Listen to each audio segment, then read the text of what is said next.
And what's cracking, you guys? Welcome to the Mango Grove. My name is Krisha, and this is today's Bitcoin and some random altcoin analysis video. Now, of course, I haven't really decided on the altcoin, but just by looking at the title, you will find out which one I selected.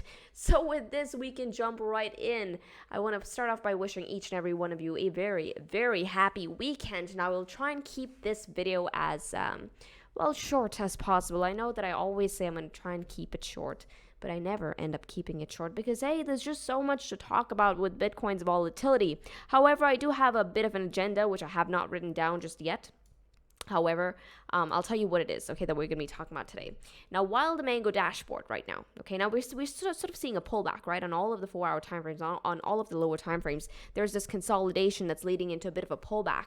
And if I take you guys on over to the Mango dashboard as well, you'll see that, okay, Bitcoin USDT has flipped short on the dashboard. There's a lot alluding to a potential pullback on Bitcoin's chart. However, just today, massive shout out to Stanton from the Mango Grove Discord chat for bringing up a very, very clutch region of support on the monthly time frame that could turn this picture bullish.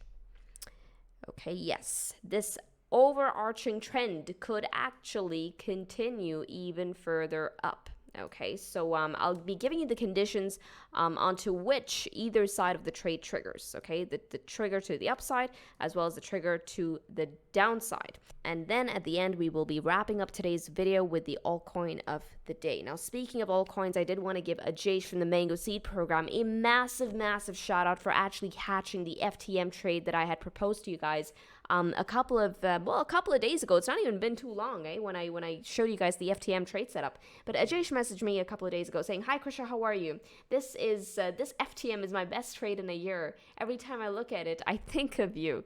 Now, of course, that made me feel very good. I'm very glad that trade setup actually worked out for you, as it did for me. But ultimately, Ajesh, the execution was all you. Okay, the execution is the most important part of any trade setup. Because, guys, let me tell you something. I can give you guys the best trade setups. Okay, your analysis could be on freaking point. But if you're not executing on anything, then, it all goes to waste, right? Execution, guys, is a part of the entire umbrella that makes up trading. You have your analysis that has its place, but then there is execution, and that takes a bit of mental and emotional fortitude to actually see through. You need confidence in your trading systems to go and execute on those setups. And if you lack the confidence, you're not going to be able to take the setups when they actually present themselves to you.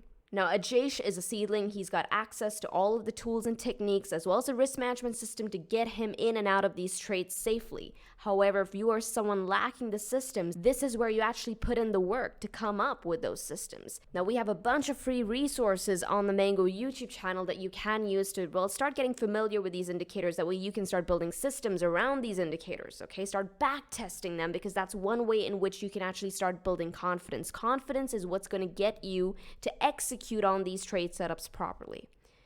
Alrighty, so if there's any parting advice that I'd give to you guys today, is start building confidence in your systems. We are still very, very early in the cycle, as I had mentioned to you in my previous video where I went over the 4 bull run triggers. We're still in the very beginning of the next market cycle, so you guys have time. So this is the time that you take to build that confidence. So now with this, we can move on over to Bitcoin's TA. Now, as I had mentioned, okay, everything on the lower time frames is technically swinging bearish, right? You're seeing this 4-hour uptrend get lost. Now, there's one thing that I've been driving through is, Bitcoin, ever since 16.6K, had established that 4-hour uptrend that was primarily caught on the Mango dynamic indicator, okay, as well as if you use your 21 EMA to a degree, it caught it as well. Okay, 21 EMA in addition to some of your horizontals, support and resistance. But the quickest hack was the dynamic. And as you can see, ever since we took out the dynamic, that's when we actually saw a bit of a chop on Bitcoin's 4-hour trend, we did not see much of a continuation after that. So now we've been in a consolidation over this period. In fact, if I take you guys on over to the Mango dashboard is actually painting a very, very similar picture in that, okay, we're in a bit of a consolidation with the trend leaning bearish on your lower time frames. Now, just to drive that point through, let me take you guys on over to the dashboard. By the way, the dashboard can be found on app.mangoresearch.co for those of you unaware. Okay, so I'm currently on the 4-hour time frame, as you can see right here. Bitcoin USDT on the 4-hour currently is short, guys. Short equals bearish. Okay, now we got a short signal 15 hours ago. However, notice the returns at minus 0.33%, telling us that this short signal that came in 15 hours ago, it's had 15 hours, has not seen any continuation just yet. Okay, so there's no follow through on the short trend. Okay, with volatility flashing 63, still pretty high. When you see red, when you see vol flashing red, it's telling you that volatility is inching higher. Okay, telling you that, okay, this move, while short, it still looks a bit frothy as far as the volatility is concerned. Now, if I look at this, now usually when trends break down, okay, as they do when they break up, when trends begin, look, let's put it that way. When trends begin, they start from your lower time frames and then they cascade on over to your higher time frames. Just how we saw this beautiful bullish uptrend lose steam first on the 4-hour time frame. That's where it first lost its steam. But now the main question is, has this loss of steam cascaded on over to our higher time frames? Well, for that, let's get back on over to the Mango dashboard. So now we see that, okay, 4-hour, we have a bearish signal right here, which came in 15 hours ago. How about the 12-hour? Do we see any weakness at all on the 12-hour time frame? On the 12-hour, Bitcoin USDT is still bullish. Okay, it's been bullish for the past 30 days. That's when you got the reversal trigger on here. For those of you who have alerts set on the Mango dashboard, I really hope you guys are using those alerts because that's essentially how I found the FTM trade. Okay, that's up significantly already. So set those alerts if you're looking at certain coins. Now, this came in 30 days ago. If you caught a trade based on that, you're up by a good 38% on that trade. However, notice the flag on here.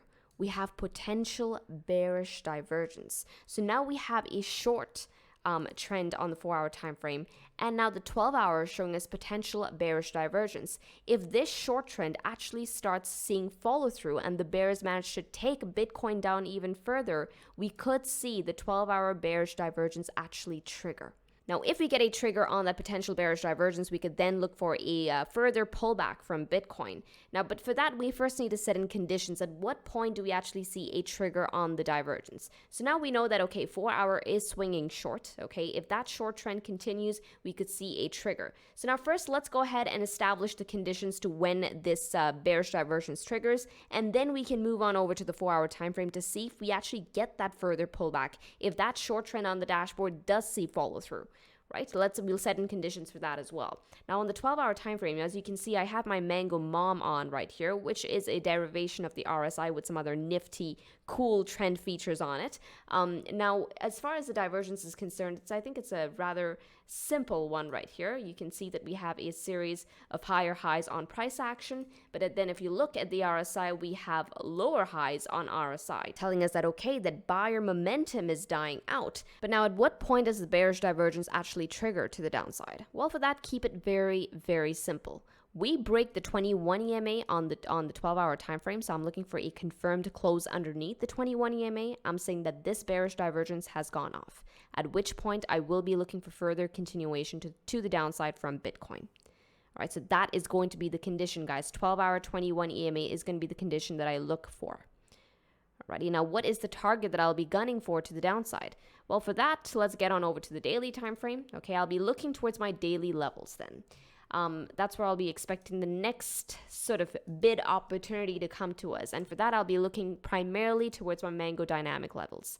Okay, what I'm looking for, it's going to be the upper threshold of the dynamic coming in at 22.4K. It's going to be of a zone. Okay, it's going to be more of a zone that I gun for, as I had mentioned in my previous video. So 22.4K going all the way down to 21.4K. Now, I particularly like the dynamic levels because we have the 21 EMA that's in line with the upper threshold of the dynamic. But in addition to that, guys, there's another pattern play on the chart. And if I just zoom out of this picture, maybe back on over to the 12-hour time frame. Okay, let me show you the pattern that I'm watching here. I'm watching this rising channel that's being drawn out on Bitcoin's chart right now. Okay, this is the rising channel, and a rising channel on a technical standpoint is a bearish pattern. However, what makes it bearish is going to be the break.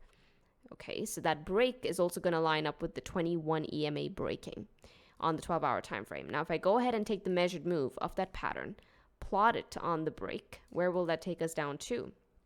That will take us all the way down to 21.7K. Okay, very, very close to the lower threshold of the daily dynamic indicator. All right, so that is going to be the zone that I gun for. Now, of course, as far as catching bids are concerned, you'd always want to gun for the lower bound. However, this is going to be the condition that I look for, and these are going to be the immediate targets that I gun for. Okay, contingent on Bitcoin actually losing the 12-hour 21 EMA to the downside. So that is the downside condition. But now the main question is there anything right now on the chart that could negate the whole downside play and instead Bitcoin actually start moving back up towards its 24K target? Well, yes, there is. And thanks to Stanton, who brought this up to our attention, we found out that Bitcoin is currently sitting on macro support. And check this out, guys. Okay, if I take you guys on over to the monthly time frame, all right, I'm going to knock off all of the brush strokes I don't need and the lines I don't need. I want you to notice the 3 months of June, July, and August, where we use this level at $23,322 as overhead resistance. Okay, price refused to close any of those monthly candles over that region. Primarily, I am looking at the months of July and August. All right, so currently we're back up against that region of resistance. Now, if I take you guys back on over to the 4-hour time frame, let's see what price is doing against that region, shall we?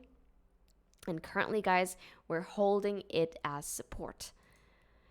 Okay, so if there's anything that could take place here, it could be this morphing into a falling channel, okay, and price actually bouncing on support.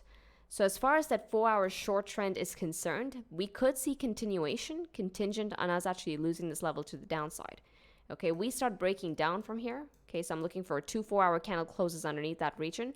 I'm saying further down we come for Bitcoin, at which point I won't be surprised with us actually triggering the 12-hour 21 EMA break to the downside. Okay, also triggering the 12-hour divergence. But for now, for as long as we're holding this level as support, this is a monthly level, guys. We hold it as support. There is a chance that the bulls take this baby up even further. We break the falling channel to the upside. Let's go ahead and take the measured move of this.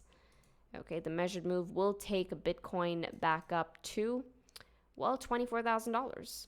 Now, you need to understand that price moving back up to $24,000 is going to be very, very important. And why is that? Well, for those of you who have been following my analysis, I gave you guys a region of resistance that I was looking for Bitcoin to clear in order for us to get up to the next target of 25K, right? 25K is right here, right? Now, what was that region that I wanted Bitcoin to clear? What was that critical point that Bitcoin had to clear for me to be like, okay, we're moving up even further? And that was this, right? This yellow line at $23,952. The notice price respecting 23.9K. For those of you wondering, Krisha, where did you get 23.9K from? Well, I'm just going to get rid of this target right here, okay, for the channel. And I'll also get rid of this line right here. And I'm going to go ahead and bring up my volatility zones that I have been discussing with you, right? Now, the volatility zones came in from 22.9K going all the way up to $25,000. Okay, with the midpoint coming in at 23.9K.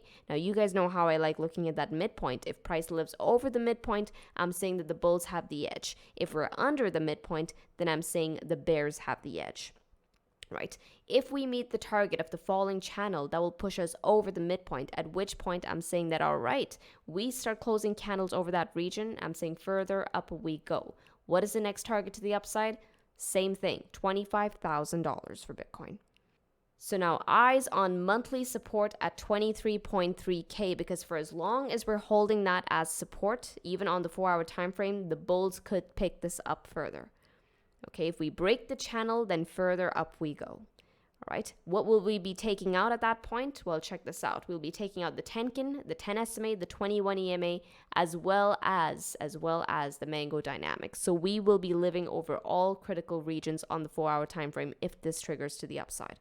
So this is to say, don't get too tunnel visioned on just one side of the trade, okay? Assess the entire holistic picture. Now, we found monthly support, and we got to give that the importance that it deserves. Alrighty, so don't jump the gun on these trades, wait on the right triggers. And once again, if you're going long, make sure you're going long on critical support. If you're going short, make sure you are going short on critical resistance. That way, it is an easy one to manage at all times. You know when you're wrong very fast and you get to get out with a minimal loss. Okay, now we've identified monthly support here. Handling this trade is going to be very, very easy. All right, for the short traders, wait for us to take out support underneath. Okay, the 12-hour 21 EMA is going to be clutch. We take that out, and then that is going to be your trigger. All right, but keep it simple, stupid. Assess the holistic picture at all times. So now this is the immediate picture on Bitcoin. Don't jump the gun on the short side just yet. Not against monthly support.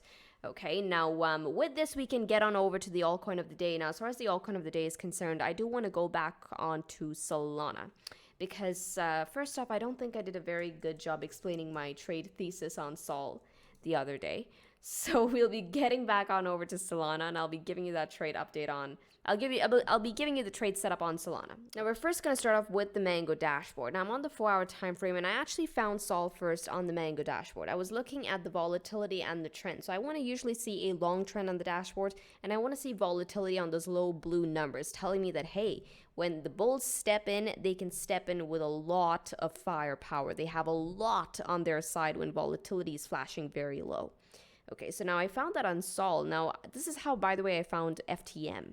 Okay, FTM had this crazy, beautiful consolidation. While it had done a good 133%, it was in a consolidation with volatility flashing super low numbers and the 4-hour trend flashing long, right? So now I noticed that, okay, Sol has a very, very similar setup on the dashboard. So I'm seeing this is long. This came in 8 hours ago. Trend once again flashing in your single digits. Alrighty.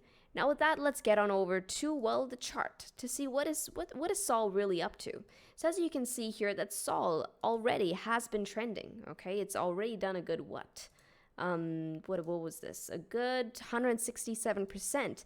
But as this current price action stands right now, we are currently hovering over a critical region of resistance that we have cleared. So now this is resistance turned support.